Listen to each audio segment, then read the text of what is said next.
नमस्कार मंडळी, आज मी जातोय बोरवलीला. आपली सवारी बुलेट भारीवर कलाकाराची पोटली चिटकवून मी निघालोय पलावामधून. पलावासारखेच वातावरण पुढे असावे असे वाटत असले तरी शिळफाटा मार्गे जात असतानाच हा कडक उन्हातला प्रवास पुढे किती खडतर असणार आहे याची जाणीव झालेली आहे.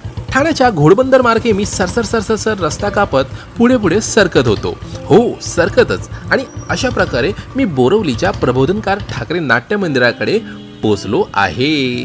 आज माझा परम मित्र सुनील माने याने कन्नड नाटकाच्या माईकचे काम घेतले आहे. मी वर आलो तेव्हा नैपथ्य लागत होते आणि हे सुनील माने सर माझ्यासाठी माईक जोडून ठेवत होते. मग सरांनी मला उशीर झाल्याची शिक्षा म्हणून भर उन्हात बॅटरीज आणायला पाठवले. बॅटरीज घेऊन मी वर जाण्या अगोदर मस्त एक ग्लास थंडगार उसाचा रस प्यालो आणि वर येऊन मी माईक सेट करायला सुरुवात केली. सुनीलने आज सर्व कलाकारांना माईक लावले. माझा चित्रीकरणाचा सेटअप बघून तो मनोमन मला शिव्या देतोय हे नक्कीच. सर्व माईक सेट करून झाले, साऊंड रेडी.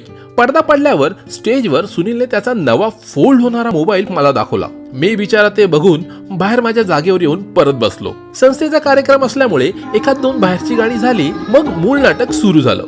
हे नाटक मराठी संत चोखामेळा यांच्या जीवनावर आधारित होते. उत्तम अभिनय आणि संगीत नाटक असल्यामुळे मला भाषेची अडचण आलीच नाही. दिग्दर्शक बाजूलाच पिटात सोबत होते. 2.5 तासाचे हे नाटक संपल्यावर त्यांनी प्रेक्षकांशी संवाद साधला. पडदा पडल्यावर प्रेक्षक बाहेर पडू लागले तशी पॅकअपला सुरुवात केली. सर्व आवरून आम्ही आता निघालोय. सुनील शेटने उद्याच्या प्रयोगाला भेटू बोलत निरोप घेतला आणि मी सुद्धा निंजा रूप धारण करून डोंबिवलीला निघालोय. भेटूयात उद्या बंटर भवनला, कुर्ल्याला. धन्यवाद.